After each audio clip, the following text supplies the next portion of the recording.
रेशमा सिन्हा। आज के इस वीडियो में हम लोग देखेंगे कि एनवायरमेंटल प्रोटेक्शन के लिए कॉन्स्टिट्यूशन में कौन कौन से प्रोविजंस दिए गए हैं। देन उससे रिलेटेड कुछ MCQs भी हम लोग डिस्कस करेंगे। ये जो टॉपिक एनवायरमेंट है, ये जहाँ पे भी कॉन्स्टिट्यूशन से रिलेटेड क्वेश्चंस आते हैं तो कुछ क्वेश्चंस आपको एनवायरमेंटल पॉइंट ऑफ व्यू से भी ज़रूर पूछे जाते हैं। आइए सबसे पहले हम लोग देखते हैं कि कौन कौन से आर्टिकल्स है कॉन्स्टिट्यूशंस में जो कि एनवायरमेंटल प्रोटेक्शन की बात करता है।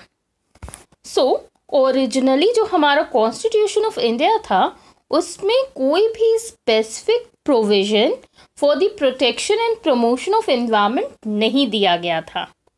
बट इन द ईयर 1972 हमारी उस टाइम की prime minister Mrs Indira Gandhi ने अटेंड किया था United Nations conference on environment Stockholm Sweden में। एंड देन उसके बाद जो है हमारे कॉन्स्टिट्यूशन ऑफ इंडिया में 2 आर्टिकल्स ऐड किए गए जो कि 42nd अमेंडमेंट एक्ट 1976 से लाए गए। ये एक आर्टिकल जो है वो आर्टिकल 48 में directive principles of state policy के रूप में लाया गया और दूसरा आर्टिकल 51A जो कि फंडामेंटल ड्यूटीज़ की बात करता है, उसमें एक क्लॉज G ऐड किया गया जो कि रिलेटेड था to the protection of the environment. अब इस आर्टिकल 48A में बताया गया है that the state shall endeavour to protect and improve the environment and to safeguard the forest and wildlife of the country। means state को सारे possible steps लेने हैं so that environment को प्रोटेक्ट एंड इम्प्रूव किया जा सके, जिसमें forest and wild life जो है सारे इंक्लूडेड हैं। एंड देन ड्यूटी भी इम्पोज की गई सिटीजन्स पे, हम लोगों पे, to protect and improve the natural environment including forests, lakes, rivers and wildlife and to have compassion for living creatures। ये आर्टिकल 51A के क्लॉज G में ऐड किया गया in the form of fundamental duties। एक directive principles of state policy DPSP और एक fundamental duties जो है वो ऐड की गई 42nd अमेंडमेंट एक्ट 1976 से। सुप्रीम कोर्ट ऑफ इंडिया ने आर्टिकल 21 जो कि राइट टू लाइफ की बात करता है, उसमें इन्वायरमेंटल प्रोटेक्शन को फंडामेंटल राइट से जोड़ा। सुप्रीम कोर्ट ने बहुत सारे केसेस में ये कहा है that the right to life under article 21 includes right to pollution free air and water. Means article 21 में pollution free air and water, clean and pure environment जो है वो राइट टू लाइफ का ही पार्ट है। इसे एक फंडामेंटल राइट का रूप दिया गया एंड इसकी इन्फ्रिंजमेंट होती है, एनवायरनमेंट को थ्रेट होता है, किसी तरह का नुकसान पहुंचाया जाता है जिससे हमारी लाइफ को इफेक्ट हो रहा है, देन उससे रिलेटेड आर्टिकल 32 में सुप्रीम कोर्ट में एंड आर्टिकल 226 में हाई कोर्ट्स में public interest litigations PILs file किए जा सकते हैं। ये पूरा कॉन्स्टिट्यूशनल फ्रेमवर्क है जहाँ पे एनवायरमेंटल प्रोटेक्शन एंड इम्प्रूवमेंट की बात की गई है। इंटरनेशनल लेवल पे भी बहुत सारे एफर्ट्स लिए गए हैं, कॉन्फ्रेंसेस हुए जो कि एनवायरमेंट प्रोटेक्शन की बात जहाँ पे की गई, जैसे United Nations conference on human environment 1972 जैसे स्टॉकहोल्म कॉन्फ्रेंस कहते हैं। इसी के बाद जो है हमारा 42nd अमेंडमेंट एक्ट 1976 के थ्रू आर्टिकल 48A और आर्टिकल 51A का क्लॉज G ऐड किया गया कॉन्स्टिट्यूशन ऑफ इंडिया में। Then United Nations conference of environment and development 1992 जैसे रियो कॉन्फ्रेंस या अर्थ समिट भी कहते हैं। देन एक इम्पोर्टेंट कॉन्फ्रेंस हुआ जोहानिसबर्ग कॉन्फ्रेंस जैसे अर्थ समिट +10 कहते हैं जो कि 2002 में हुआ। Then United Nations conference on sustainable development, ये रियो +20 कहलाता है एंड देन एक अग्रीमेंट, पेरिस अग्रीमेंट 2015 में हुई। तो ये सारे इंटरनेशनल एफर्ट्स जो हैं लिए गए for the protection of the environment. अब हम लोग इससे रिलेटेड कुछ MCQs देख लेते हैं। So first question is, under which article of the constitution environment protection act 1986 was एनैक्टेड?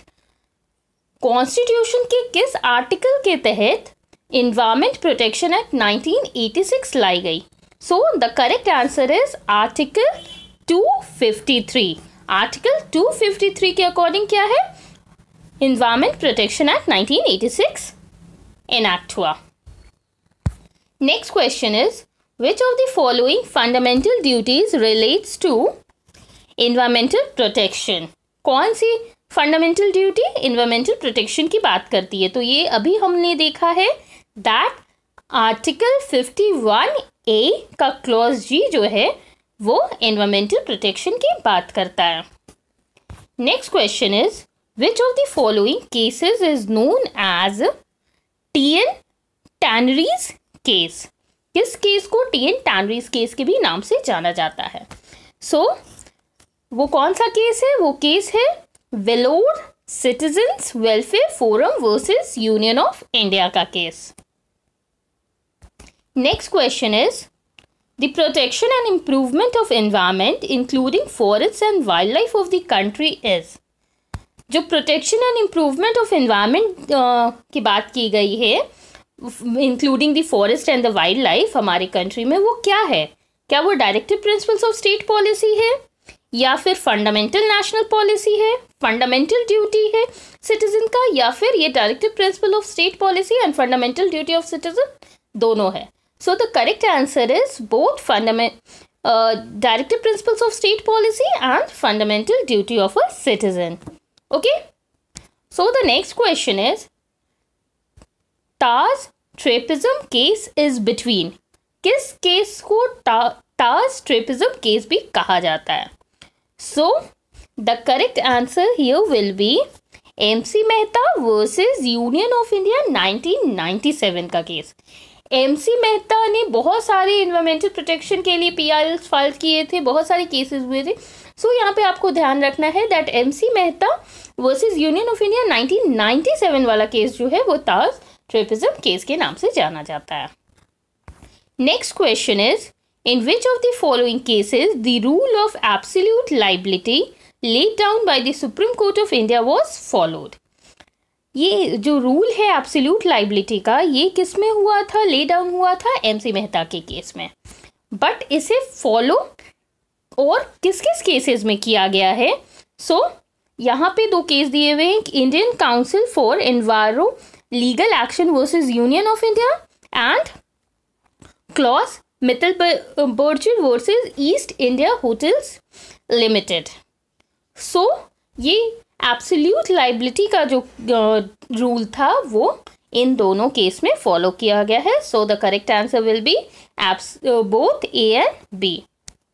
Next question is, the right to wholesome environment is envisaged in which article of the constitution? किस आर्टिकल में right to environment को जो है वो include किया गया है? सो वो आर्टिकल जो है आर्टिकल 21 को माना गया है दैट वो राइट टू एनवायरमेंट से रिलेटेड है, उसे रिलेट किया गया है। Next question is, which of the following जजेस of the supreme court is famously known as the green जज?